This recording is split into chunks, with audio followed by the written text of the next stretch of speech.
Hello, and welcome to The Legend of Zelda's Black Sheep rant with your host, 60M with Ben P.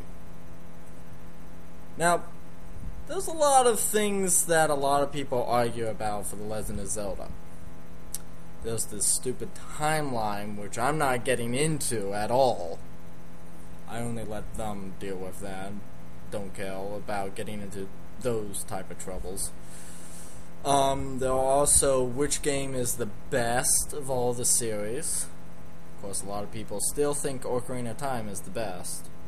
I'm not stating my opinion, though. However, I am now going to get into another one that probably not a lot of people actually get into, which is, in fact, the black sheep of the family. Now, Black Sheep, under the comments below, will mention that it's the most unique and different of all the Zelda series throughout a whole bunch of different types of subjects. For instance, there is the way the gameplay is made, the items that Link uses, and a few other things that I will probably mention in this rant. First of all, the main black sheep that I believe, and me probably alone, unless a lot of people agree with me, I guess, is the fact that Majora's Mask for the N64, and a lot of people hope for it, the 3DS. A lot of people are posting videos of that, I guess, on YouTube. But Majora's Mask is, in fact, in my opinion, the black sheep. The reason for that is that, in fact, it is totally different and the most unique game out of all the Zelda series. And the whole Zelda franchise, to be exact. Here's my points. 1. Majora's Mask, in fact, has a time limit throughout the whole game. You have to beat the game in 3 days. Sure, you can repeat every 3 days over and over again as much as you like. Problem is, you still have a time limit with 3 days. I don't like time limits. Not one of my favorite games. But still, it's a time limit. Other thing, that time limit of 3 days is the whole basis of the entire gameplay. Not very good, but it is in fact unique and different from all the rest of the Zelda series. Think of it as like, for instance, Twilight Princess, Skyward Sword, Ocarina of Time, Link, Adventures of Link 1, 2. There's also the Game Boy games, the Game Boy Color games, the GameCube games, everything. They don't have a freaking 3-day time limit. They don't even have a time limit unless it's a mini game. So, that's the main difference. Other thing, all the other Zelda games that I believe, every time you go in a dungeon, you get a item from that dungeon that, 1, helps you progress throughout other dungeons and other areas, and 2, is the main thing to use on the boss of that dungeon.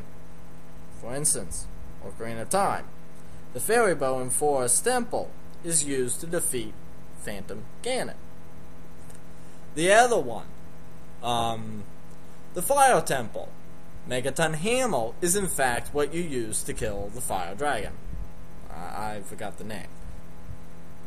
In Wind Waker, the grappling hook is how to progress and beat the giant lava bug. I can't remember the name either. Not very good with names, as you can see. and so forth and so on. Each item you get from each dungeon helps you progress through the dungeon and defeats the boss. Majora's Mask just has one thing, and you can easily tell by the title of the game. You use masks.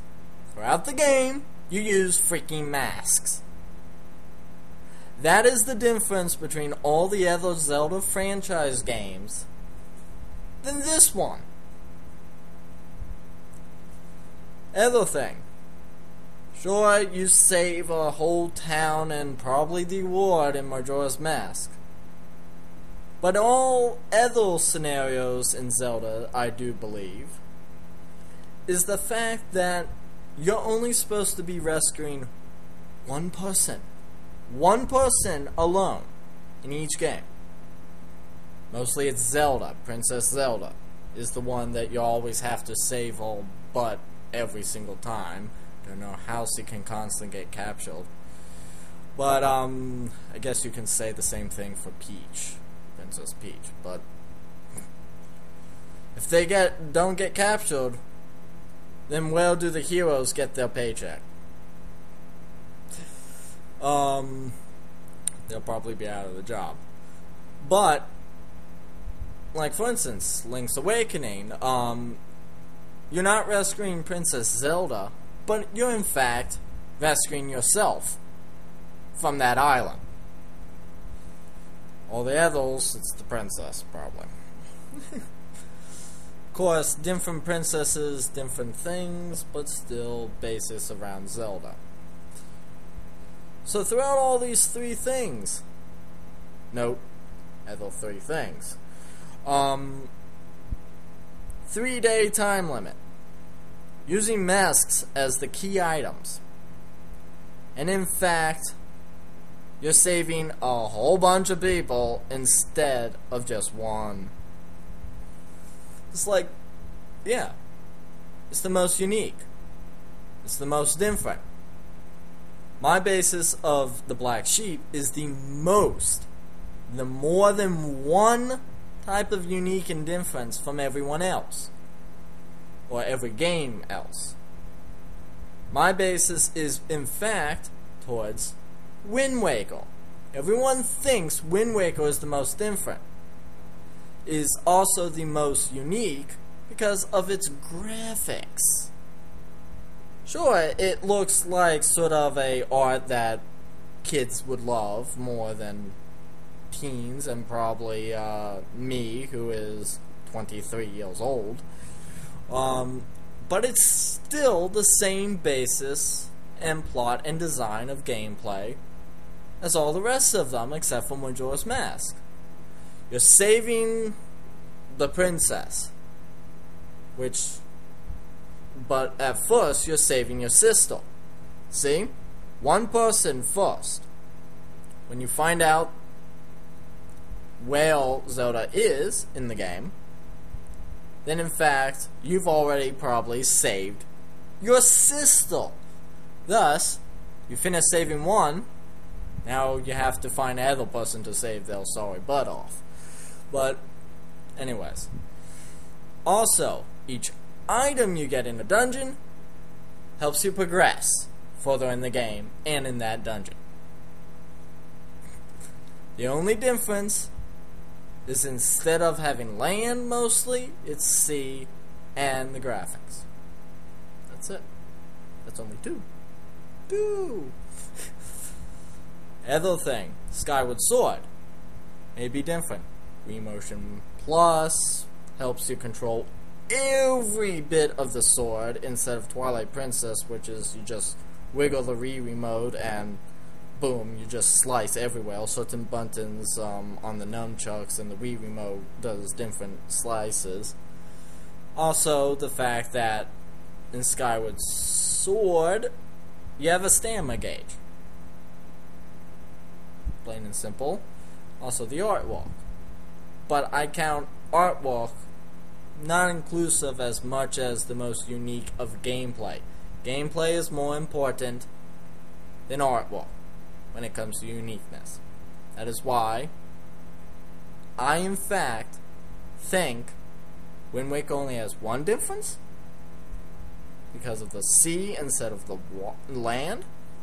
Skyward Sword has probably two differences, which is in fact the stamina gauge, the Wii motion.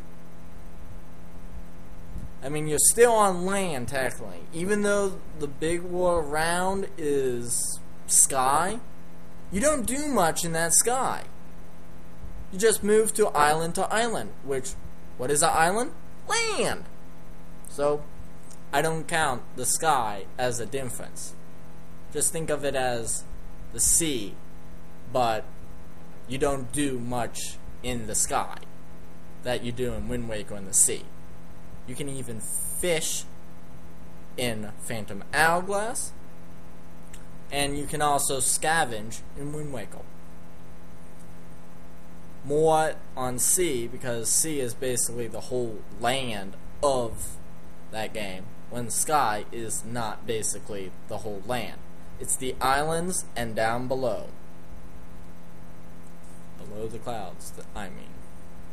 So, in basic scenario, Majora's Mask is the most unique, most different from all the Zelda franchise games, so I'm calling it the Black Sheep.